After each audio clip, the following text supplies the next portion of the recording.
Halo Sobat Edsen, salam pintar. Bersama saya Kak Alex, tutor biologi edsen.id. Dalam video kali ini, kita akan membahas materi mengenai sistem imunitas.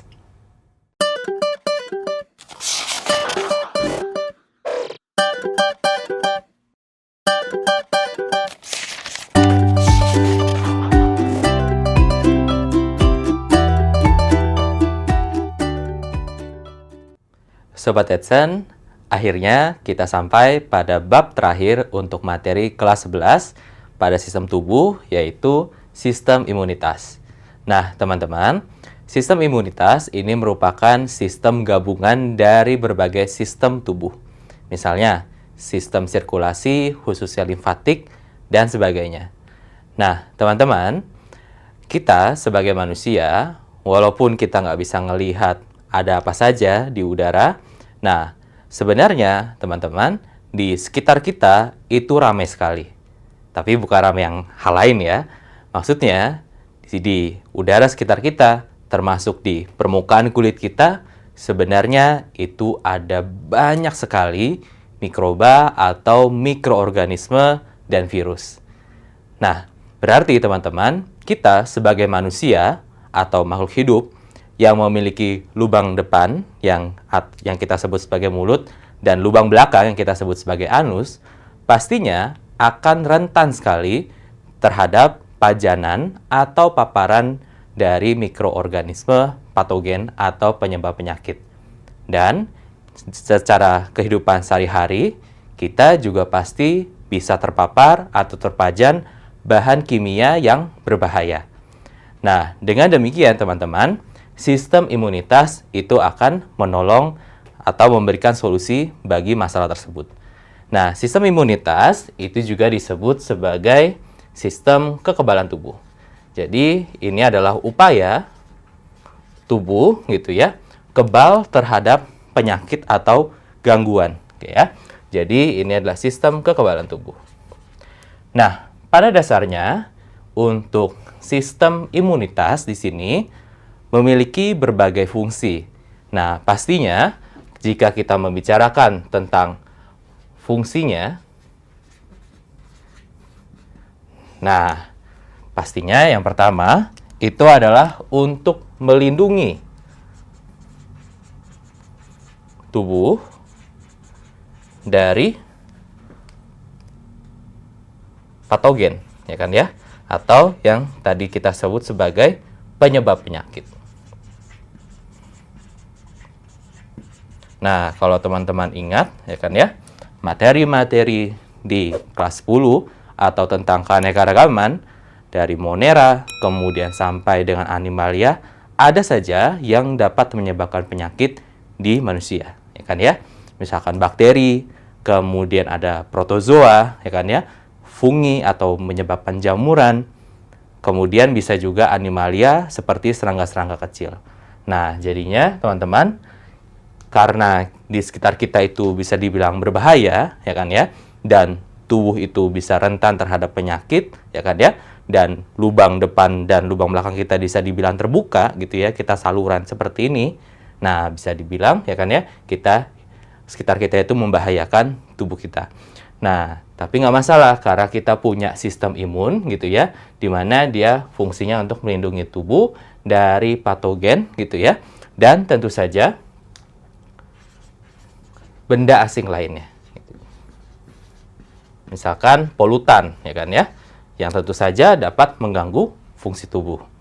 Nah, kemudian yang selanjutnya itu adalah fungsinya adalah untuk menghancurkan atau awalnya juga mendeteksi, gitu ya, menghancurkan yang kita sebut sebagai sel kanker, ya, atau yang nanti akan mengumpul jadi daging yang kita sebut sebagai tumor.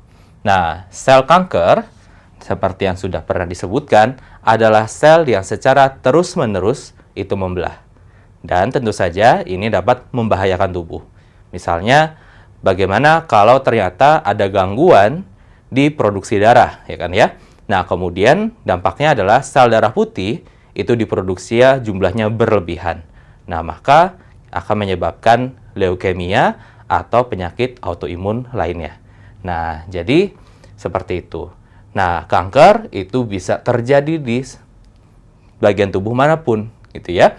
Nah, nanti jika sel kanker itu dia membelah-belah, ya kan ya, kemudian membentuk suatu massa atau sekumpulan sel atau yang kita sebut sebagai daging, maka dia akan membentuk tumor. Nah, sistem imunitas itu ada yang berperan untuk khusus menghancurkan sel kanker atau tumor tersebut. Kemudian, yang selanjutnya, nah tentu saja untuk menghancurkan sel atau jaringan yang rusak, gitu ya. Jadi misalkan sel yang terinfeksi oleh virus. Nah, teman-teman ingat ya kan ya, di siklus hidupnya virus, nah virus membutuhkan media sel sebagai tempat reproduksi. Nah, sel yang terinfeksi tersebut, nah pastinya kalau bisa dihancurkan secepatnya ya kan ya, untuk mencegah penyebaran virus gitu ya. Jadi bisa seperti itu. Nah, jadi teman-teman, untuk 3 poin ini kira-kira yang merangkum fungsi dari sistem imunitas. Nah, teman-teman, untuk sistem imunitas ini seperti yang dikatakan, ini adalah gabungan dari berbagai sistem tubuh. Oke ya. Nah, terutama teman-teman harus ingat materi mengenai sistem sirkulasi. Oke ya. Jadi, di sini saya kasih reminder gitu ya. Jangan lupa teman-teman untuk menonton ulang gitu ya jika teman-teman lupa materi mengenai sistem sirkulasi. Nah, khususnya apa? Nah, kita ingat nih, di bagian sistem sirkulasi, kita sudah mempelajari bahwa sebenarnya dia terbagi menjadi 2, ya kan ya? Ada sistem sirkulasi darah dan ada sistem sirkulasi limfatik, ya kan ya? Dan teman-teman ingat bahwa di sistem sirkulasi darah, kita menemukan ada sel darah putih atau leukosit, ya kan ya? Dan teman-teman ingat bahwa tipe-tipe leukosit itu ada banyak, ya kan ya? Dan tugasnya itu dia bisa dibilang khas gitu ya, atau ada tugasnya masing-masing. Nah, kemudian teman-teman ingat di sistem limfatik itu salah satu tugasnya adalah untuk membawa si leukosit atau sel-sel darah putih, ya kan ya? Kita menemukan ada pembuluh limfatik, ya kan ya? Kemudian ada nodus-nodus yang tersebar di tubuh kita sebagai checkpoint untuk pengecekan apakah cairan tubuh ini membawa patogen atau enggak. Nah, di situ banyak sekali sel-sel darah putih yang nongkrong di situ, gitu ya, untuk memeriksa keamanan cairan tubuh kita. Nah, jadi jangan lupa materi-materi yang ini. Juga jangan lupa untuk pengetahuan terkait dengan infeksi gitu ya, yang teman-teman temukan di virus, kemudian bakteri, kemudian protozoa, fungi, dan sebagainya. Oke ya. Nah, jadi ini akan kita bahas lebih rinci gitu ya, ketika kita mempelajari bagian-bagian dari sistem imun di tubuh kita. Nah, teman-teman, jika kita sudah paham mengenai sistem imunitas in general gitu ya, secara general di tubuh kita seperti apa tugasnya. Nah, seperti yang saya katakan tadi, sistem imun itu akan terbagi menjadi beberapa tipe. Oke ya. Nah, berarti kita akan belajar tentang pembagiannya nih. Oke, saya kasih pemisah dulu. Nah, jadi teman-teman, untuk sistem imun ya, saya sebutnya sistem imun saja ya. Sistem imunitas. Nah, untuk sistem imun, nah, dapat terbagi menjadi 2 secara umum. Oke ya. Nah, yaitu yang kita sebut sebagai sistem imunitas bawaan. Oke ya. Nah, dan ada sistem imunitas adaptif. Oke ya. Nah, kata-kata atau istilah yang digunakan dari satu buku ke buku lain itu bisa agak berbeda gitu ya, tapi sebenarnya intinya sama. Atau kalau di buku lain bisa juga ini disebut sebagai sistem imunitas non-spesifik. Dan yang ini disebut sistem imunitas atau sistem imun spesifik. Oke ya. Jadi non-spesifik, spesifik. Oke ya. Nah, di sini saya juga akan berikan istilah bahasa Inggrisnya gitu ya, jaga-jaga kalau dimasukkan, atau innate. Oke ya. Semaknanya itu sama seperti kata bawaan gitu ya. Dan kalau untuk adaptif, di sini ada istilah lain yaitu acquired. Oke ya. Yang artinya adalah diperoleh. Oke ya. Nah, jadi teman-teman, sekarang kita harus tahu dulu apa sih makna ini dulu aja, non-spesifik dengan spesifik. Oke. Jadi, teman-teman, untuk sistem imunitas yang non-spesifik, nah sesuai dengan namanya.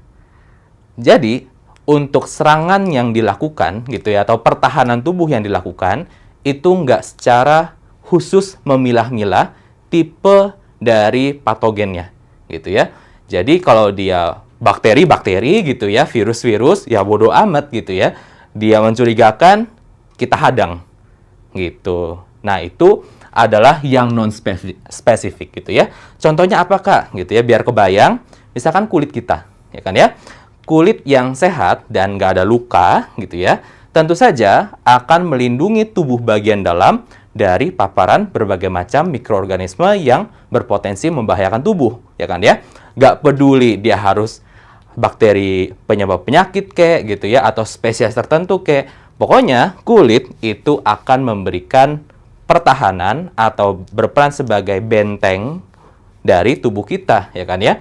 Nggak peduli spesiesnya apa, gitu ya. Jadi bisa bakteri, bisa virus, bisa fungi gitu ya. Nah, di kulit kita itu banyak banget sebenarnya di sini.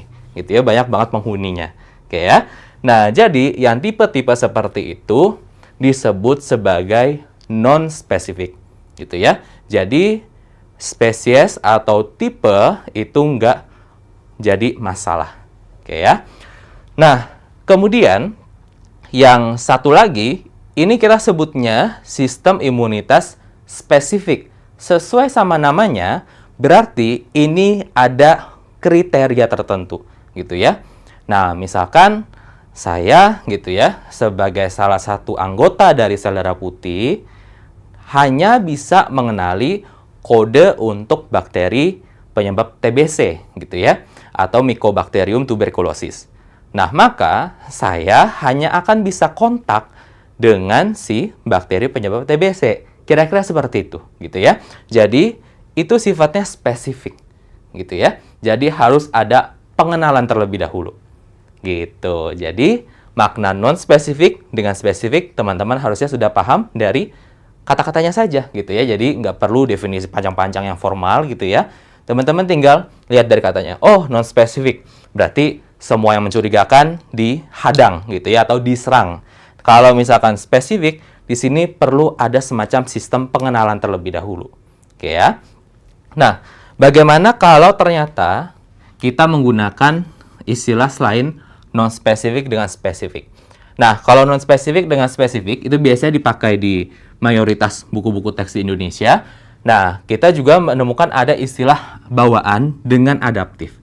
Bawaan atau innate gitu ya, berarti ini yang sudah kita peroleh atau yang kita sudah punya sejak awal, sejak dari kita lahir, gitu ya. Misalnya kulit kita, ya kan ya. Nah, kulit kita ya dari awal memang fungsinya adalah untuk melindungi bagian dalam tubuh, ya kan ya. Nah, itu yang kita sebut sebagai sistem imunitas bawaan atau innate. Nah, bagaimana dengan adaptif? Kalau adaptif berarti artinya tadi kan sudah tahu ya, bahwa kalau untuk sistem imunitas spesifik itu perlu ada sistem pengenalan terlebih dahulu. Maka ini bisa dikatakan tubuh itu akan mengalami adaptasi atau penyesuaian diri gitu. Jadi harus kena paparannya terlebih dahulu gitu ya. Nah, nanti tubuh itu akan ingat bagaimana cara menyerangnya.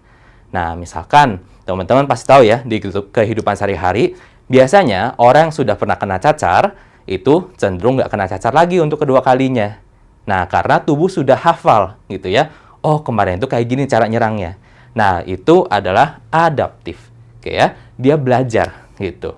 Nah, kalau acquired itu artinya diperoleh. Ya, sama aja sebenarnya gitu ya. Seakan-akan ini bisa dibilang kayak diperoleh dari pengalaman. Gitu. Nah, jadinya teman-teman, untuk sistem imunitas secara garis besar kita bisa bagi jadi dua, ya kan?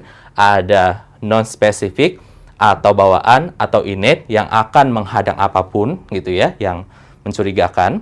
Kemudian kalau yang kedua itu adalah yang tipenya spesifik atau adaptif atau acquired yang harus ada kriteria untuk mengenal dulu musuhnya seperti apa. Nah, teman-teman, untuk penjelasan lebih rincinya akan kita lanjutkan di video berikutnya. Nah, Sobat AdSense, sampai di sini dulu pembahasan materi mengenai sistem imunitas. Sampai bertemu di video berikutnya, semoga bermanfaat. Salam pintar! Sekian Sobat AdSense untuk video pembelajaran hari ini. Sampai ketemu lagi di video belajar berikutnya. Jangan lupa aktifkan notifikasi untuk video terbaru kami ya. Sobat AdSense juga bisa mengunjungi adsense.id dan temukan ribuan video pembelajaran. Sampai jumpa Sobat AdSense, salam pintar!